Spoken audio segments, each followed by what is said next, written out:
Hello and welcome back to Rogue Trader. Last time we picked up Abelard, and this time we have to head off to the Navigator Sanctum in order to, well, hopefully save the Navigator, because without one we're going to die in the void and that's not going to be very good. So, that's the plan.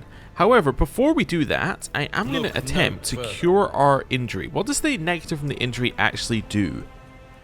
Too many injuries reduces the character's resolve and causes traumas. So we currently have a little trauma. Okay, so let's try and cure this. So, our Medicae skill is not insane, but we do have it. So, let's see if this works. I won't forget Hey, this. it did work. Fantastic. So the old injury has been healed. So we needed to roll below a 30 on a 100-sided die, and we did. Awesome. That was what it gave us in the tutorial over here. Weirdly, you would have thought in the tutorial it would have passed you with that check, but Is there money I guess to be not. made? Guess they decided not to have it be auto pass. Also, is there a way of changing our formation, or are we just kind of in it?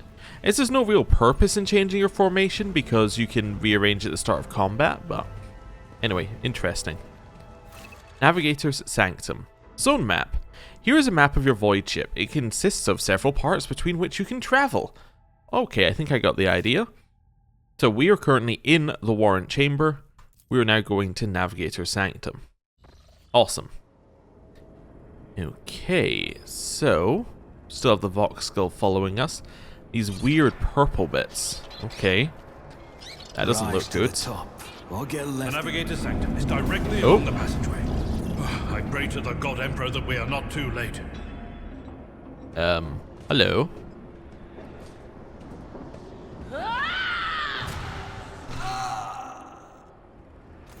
And so, he will enter the halls of the blinded guide and witness the radiance of the final dawn through the cracks and fall victim to a whim of fate.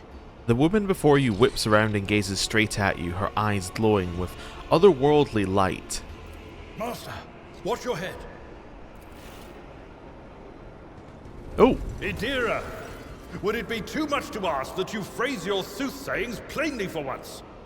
That was too close. Sorry, old man. The voices are so loud I can't even hear myself. They shriek, they sing, they... Oh, Abelard, how they sing!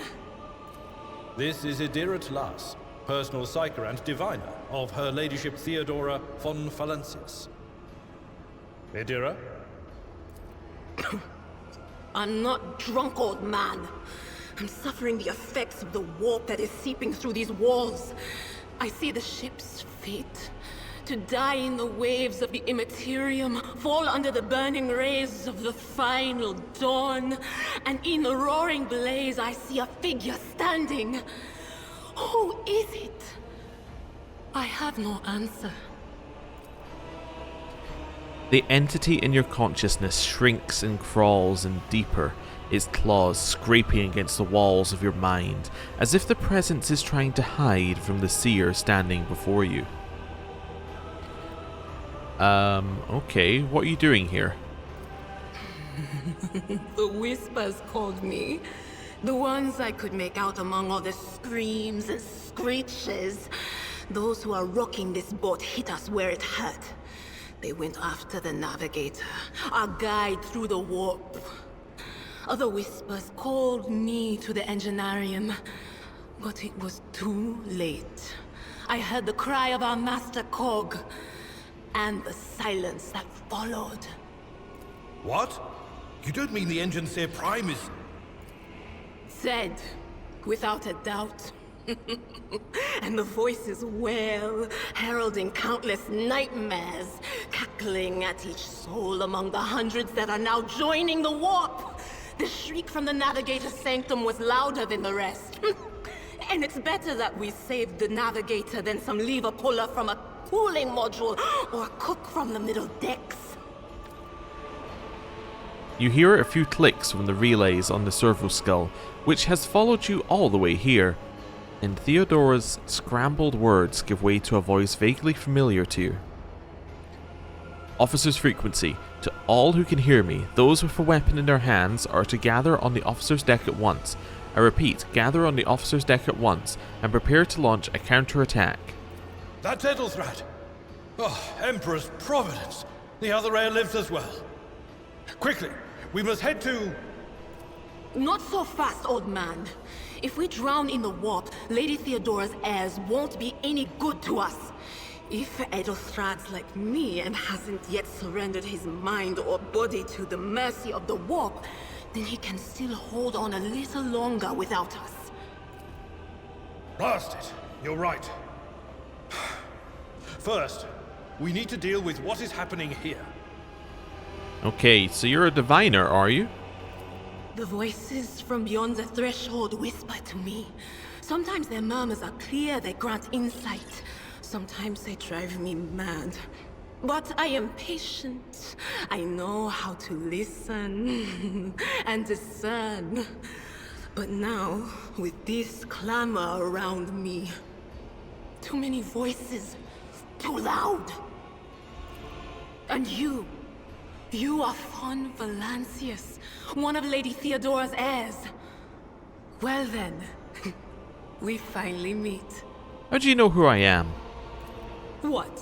You think Lady Theodora didn't ask me to peek into the darkness behind the backs of those she sees as her prospective heirs?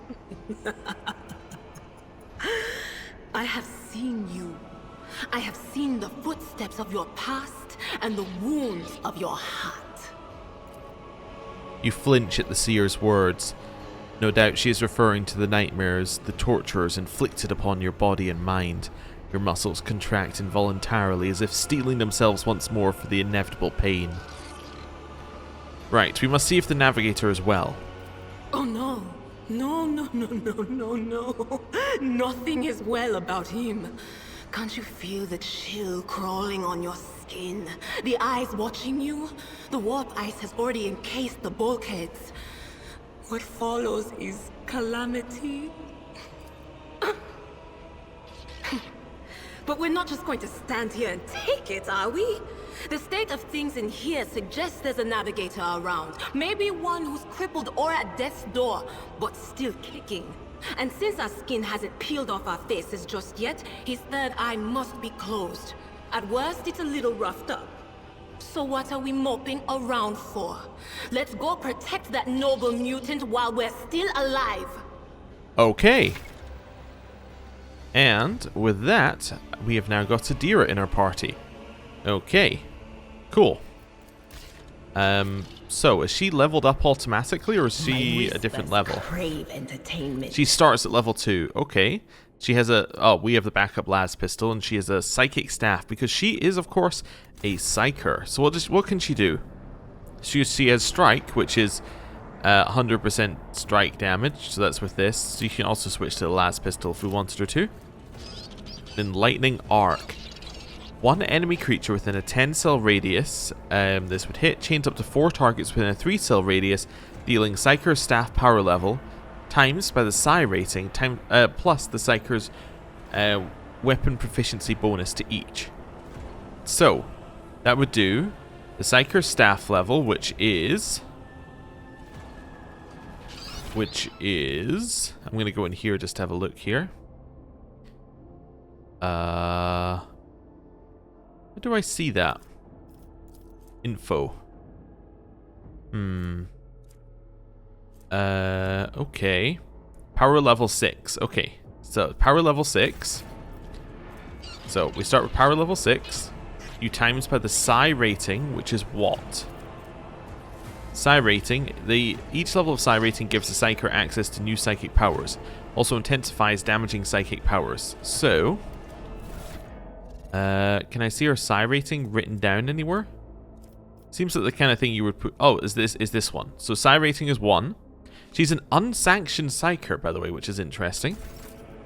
And then you add the Psyker's weapon proficiency bonus. Oh, sorry, not weapon proficiency. Willpower bonus. Sorry. So her willpower bonus will be... it's 6? Yeah, so it's 6. So 6 times by 6, add 6. It does 12 damage to each. Now, did it isn't auto-calculates anything? I guess it doesn't do that because they could have all sorts of defenses and things. And then it also increases veil degradation, which I'm sure we'll get a tutorial on. Okay, cool. I just want to switch to our secondary weapon for a second. Alright, so it's pistol burst. Okay. Cool, just to know what we were working with. Yes. Okay, and then lightning arc is what you get for holding the staff. What else have we got here? Forewarning. The Psyker increases the target's dodge and parry by 10% until the end of combat. Cool. It deals 7 to 16 damage to the target. Okay, how did you work that out? 1 plus the willpower bonus times by psi rating. Okay. And then this is 4 plus the same thing. Oh no, so that's 4 plus the Psyker's willpower bonus, which is 6, so that's 10, times by 1 times the psi rating. Or 1 plus the psi rating, which is times by 2. That doesn't equal 16. Wait, let me do this again.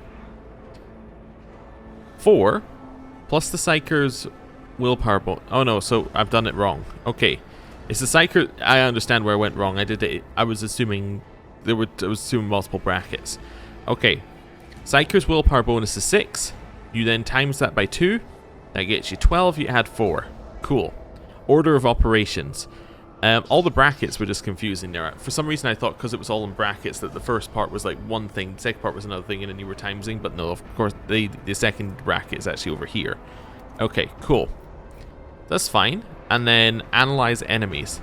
The operative targets one enemy. Oh, it's the same thing we've got. Right. Awesome.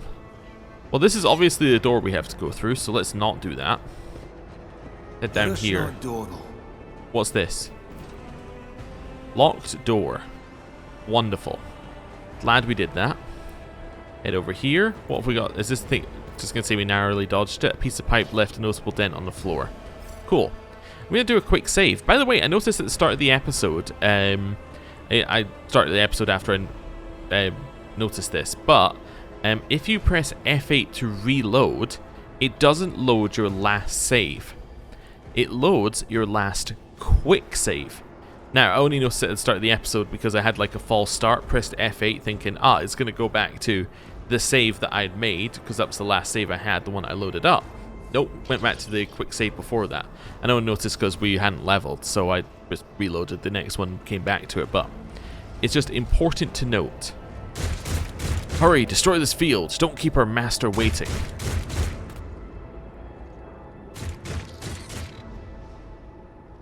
Okay. I always have a backup plan. In we go. The whispers are getting louder. I'll turn you into corpse Okay, starch. so you're gonna go there. You're gonna go. When do you go into the turn order? So these guys go first. I kind of want you over here then, I think. And then I want Adira here. Awesome. Start the battle. Okay.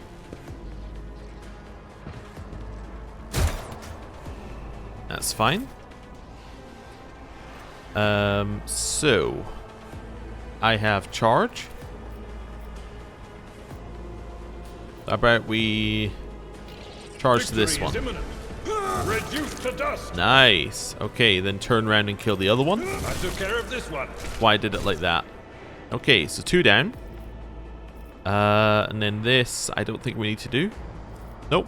Okay. Good first turn. Mocking me. Adira's abilities. Adira is a psyker and an operative. As an operative, she can study opponents and identify their weaknesses, and her psyker abilities allow her to deal damage to them. Analyze enemies is an operative ability. Yes. We've had a look at that. Expose weakness is the other one. Yes, that's fine. Right. Adira is armed with a special staff that allows the psyker to unleash psychic powers against enemies. In the future, you will encounter staffs that only a psyker versed in certain discipline can use. For example, you might find a staff that lets a psyker use Inferno, but to do so they must first have the Pyromancy psychic discipline learned. Psychic powers? Okay, we got a lot in here. Psykers are connected to the warp and are able to harness its energies in real space. Their special abilities are called psychic powers.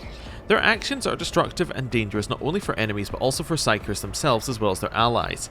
Each use of a psychic power has a chance of 5 plus psi rating, so 6% right now, to cause psychic phenomena, which also thins the veil between real space and the warp, increasing veil degradation. Psychic powers can be minor or major. Minor psychic powers increase veil degradation by 1 per use, while major psychic powers increase it by 3 per use and cause psychic phenomena 4 times as often. Okay, so it would be, instead of 6%, it would be 24%. Okay, that's fine, good to know. Psychic phenomena are not dangerous by themselves, but are disconcerting and slightly reduce the momentum of the party. When the veil degradation reaches 15, continued use of psychic powers will lead to perils of the warp. Okay, psychic phenomena.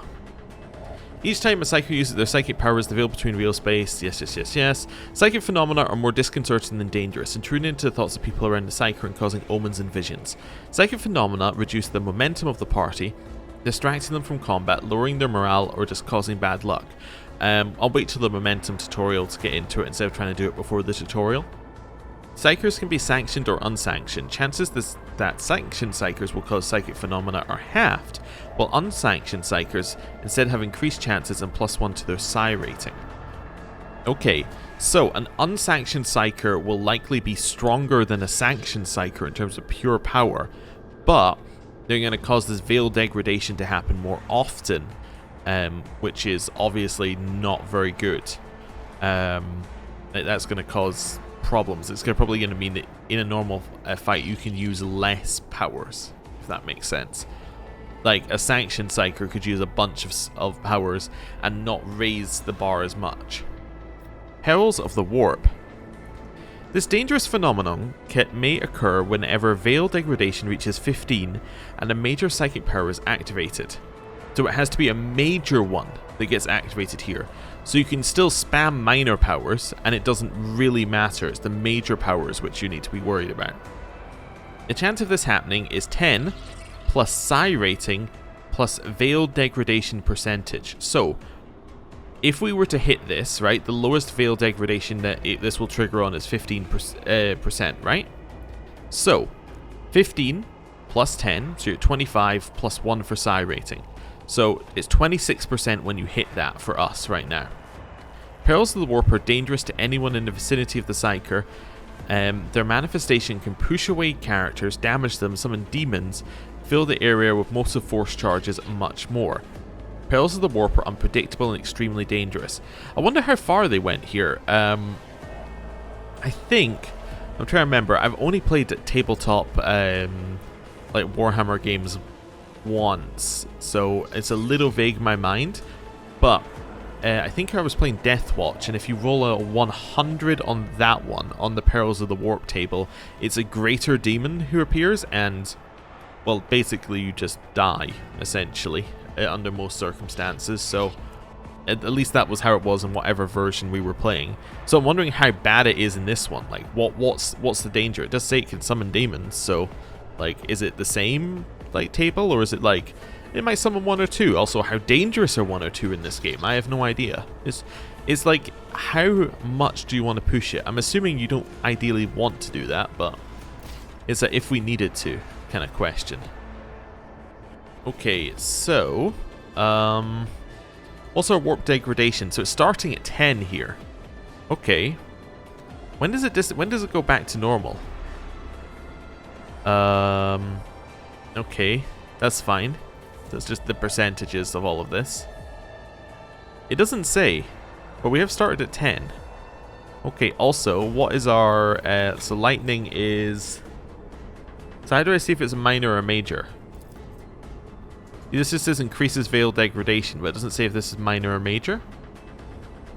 Huh. Does it say on these ones? Veil. That just says veil as well, so that doesn't say minor or major. Maybe it says major if it is major? I don't know. Anyway, I'm going to use my melee weapon because, you know, He's standing right there. Seems good to me. We can do other stuff here. Let's analyze enemies so that we can add exploits. Will do. Cool. Seems good to me. And then we can increase your dodge. On it. Is that a psychic power? It is. Oops. I didn't mean to do that. It did increase it by 1, so that was definitely minor, but I didn't realize what I was doing. Hologram.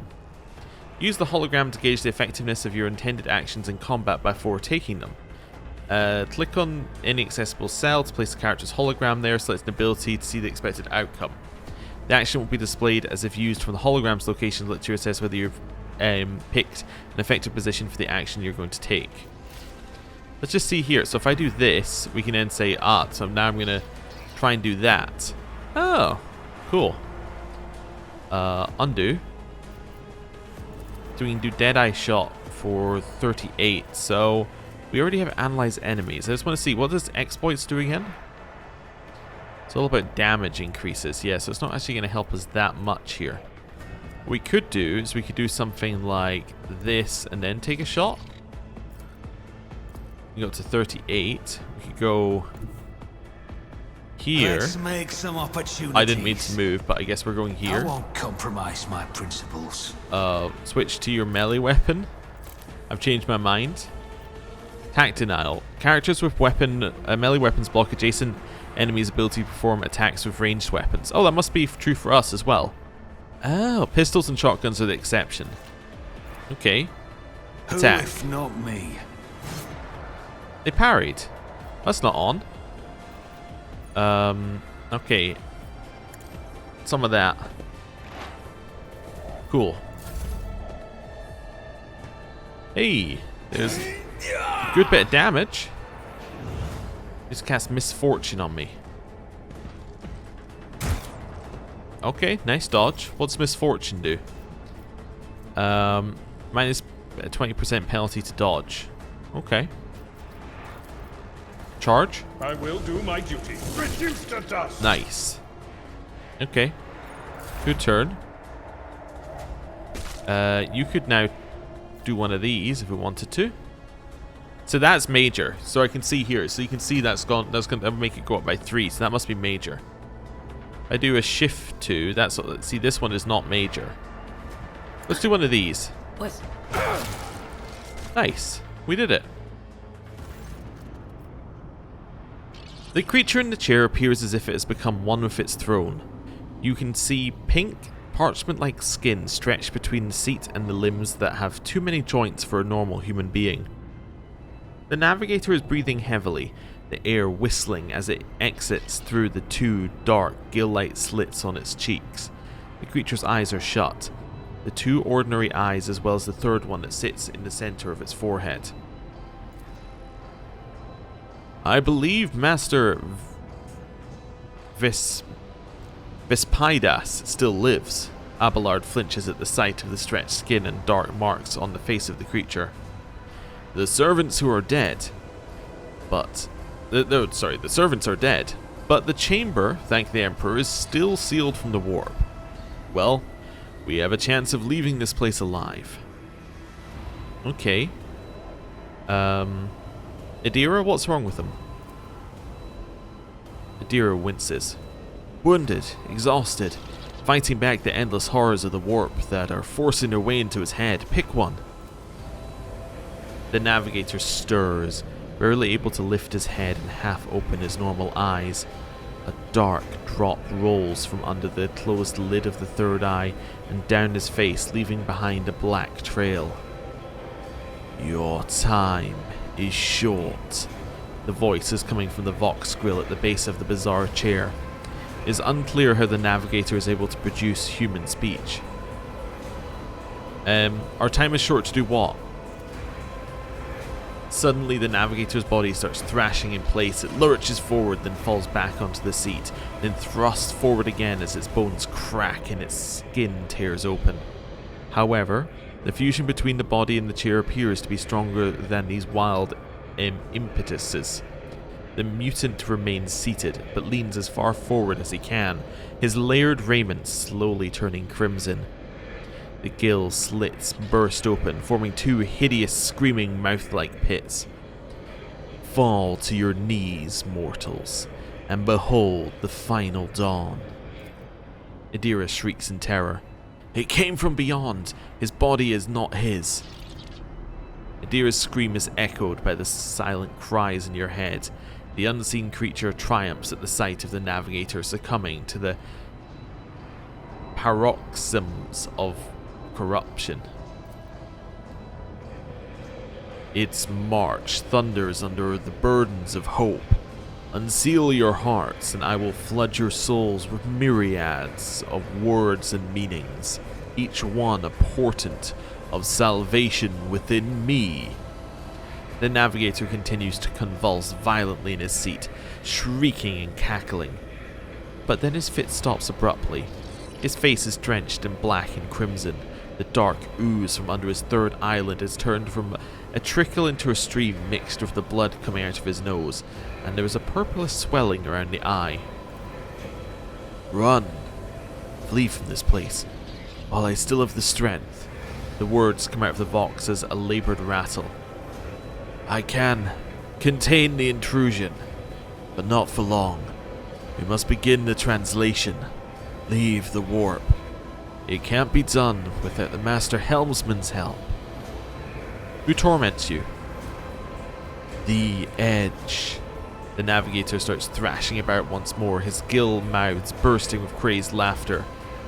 Kneel before the ascent of a new champion.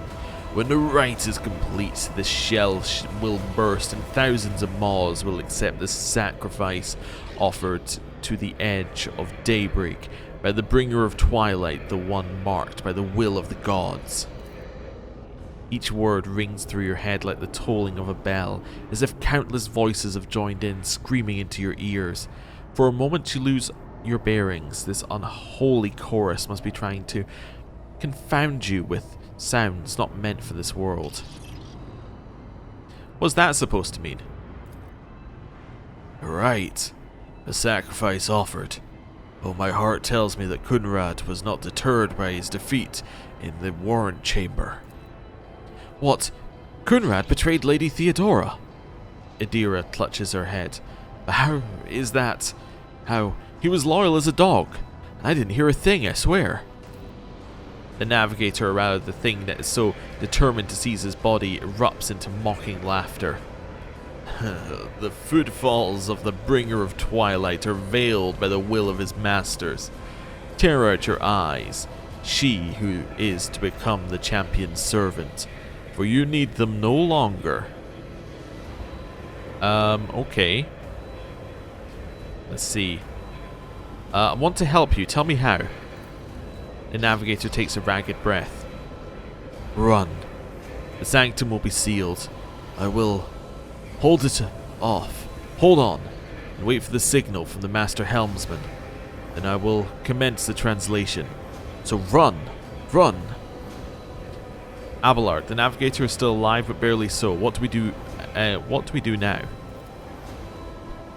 The Seneschal gazes at the figure in the chair. The ship can only begin the translation with the assistance of the Master Helmsman, if he is still alive. It is worth a try. We must get to the bridge, but we will need support. Our only option is to fight our way to the officer's deck, and join forces with Adelthrad and his people. I believe we will also find Lady Theodora there. She must have heard the call to arms that the servo skull relayed to us earlier. Aira reaches her hand out towards the Navigator, but pulls back at the last moment. Espidas, good luck, and thank you. The Navigator does not give her a response. Black tears mixed with blood are streaming from under the closed eyelids, and the Vox at the base of the chair is bellowing out static, interspersed with distant echoes of otherworldly laughter. The Navigator appears dead, only a slight movement of his chest and twitching of his eyelids lets you know that he's still clinging to life. Also, I just want to check something here. So if I go and cast this, it doesn't give us a... It's not telling us what the current void stuff is. So I don't know if it resets per combat or if it's like a permanent thing, but anyway. This is just a new staff. Okay. Well, it's a cargo. Cool. Anything else? This one? Scrappy autogun axe. How's the axe? The axe is just worse than the sword. Okay. I like that it compares to your ranged weapon there, just not whatever you have equipped. That's kind of cool. Move that all to cargo. Alternative weapons. In combat, character may need to use a different type of weapon. You can switch weapon. Okay. Does not cost action points. That's fair. Keep your wits about you. Okay, and then this one. Again, we'll just collect that one in there. Why is one of them? I don't know. We'll have to look in a second. Keep my options open. Wondering why one of them is red and like has lines over the top of it. It just doesn't seem good. Ooh, what's going on over here? The Navigator Sanctum is the private haven of the ship's guide through the warp, and a death trap for anyone left inside. Oop, to the bottom here. After translation to the Imperium. Okay. Always keep your eye on the prize. Well, let's get out of here. And it's gonna seal, right?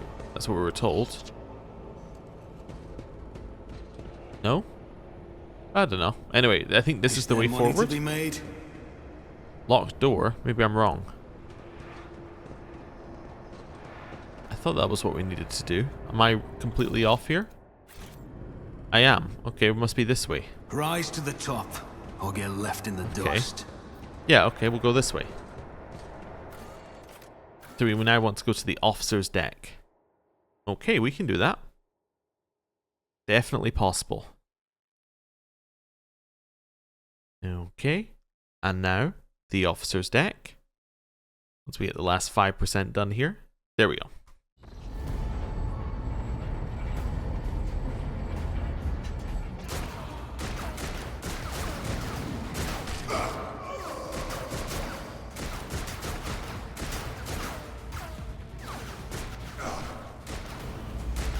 Your ship's as good as ours. It's all over for you.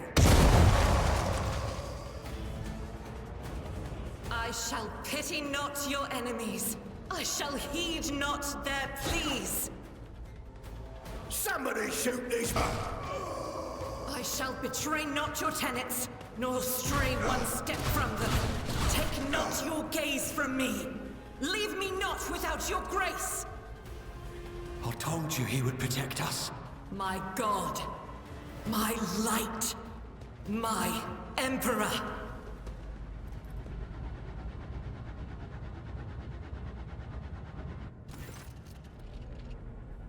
The white-haired warrior turns to face you, her dark eyes blazing. The weapon quivers in her hands, and, for a brief moment it seems she is not going to stop, and will instead continue eliminating every target she sees, starting with you. Sister Argenta! Sister Argenta, it is a relief to see you. We require all the forces we can muster. Your face. It is unfamiliar. Who are you? The young woman called Argenta lowers her weapon and scans your small party with an intense gaze. Then she sets her sights on you. Okay. Malachi von Valentius, the Lord Captain's heir. The hour is dark and daunting. The ship abounds with corruption. The faces of friends who are twisted by sneers of heresy. The eyes of comrades ignite with the archenemy's hunger. I will do what I must to halt the advance of the dark forces. But in these dire moments, little can be trusted. So I must know, why are you here? The arch-enemy, also known as Chaos, a malign metaphysical force composed of psychic energy that exists in an alternate dimension known as the Warp. Sister, I beg of you. Now is not the time for interrogations. The ship is under attack by heretics. We've been betrayed by our esteemed Master of Whispers. Edelstrad the Heir is waiting for our aid, and Lord Captain Theodora is expecting a report on our success. We are here to deal with the situation, so I suggest we all do just that. Okay, we're gonna assert ourselves again. Do not even think to insinuate I am one of the traitors. I will not let such an affront slide. That answer does you credit. Only the truly righteous would be so provoked by the accusation of heresy. Argenta nods. No, mostly I was just mad that you were, like, being mean to me. I cannot wait to rain righteous fire down upon each and every heretic. Ooh, our lore check succeeded. How difficult was it?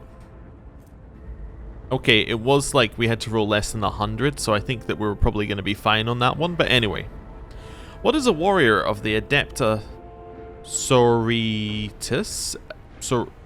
Sororitas?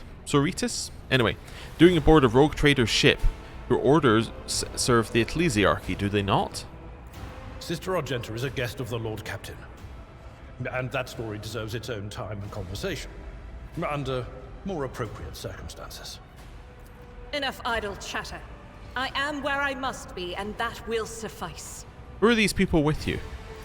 Overseer of Middle Deck AL-84, my lord. We were rounding up everyone we could find in the attack compartments when we ran into an ambush. Just about every enforcer fell. These are the survivors. What's happening on the officer's deck? Massacre, my lord. And heretics are not just killing the crew. Some kind of blight is sweeping through the decks, filling the air. I saw people going mad the moment they breathed it in, screaming about their dead comrades, tearing out their eyes. I implore you, my lord, be on your guard. That must have been the purple bits that we saw previously. I'm assuming, like, you know, bits of the warp or something similar. We must get to the main hall of the deck. Through this door. I shall join you, for it is my duty to the God Emperor to destroy this heresy. We will follow. For now, we will hold off any heretics who might try to crawl in through the cracks to join the main assault. And we'll take a look at the generators while we're at it. Those villains made a mess of the cables. Oh, I wish we had a Tectomat with us. But we'll see what we can do without one. Good to hear it. Sister? Ready. May Terra's light illuminate our path through fire and darkness. Okay, and with that, we have yet another party member. This time, somebody very well suited to just shooting people. But we also have the end of the episode. Thank you very much for watching. Next time we're going to take our party members, and I think we're probably, just remembering back to the beta, we're probably going to push through the rest of the tutorial next time. So thank you very much for watching. I'll see you next time. Goodbye.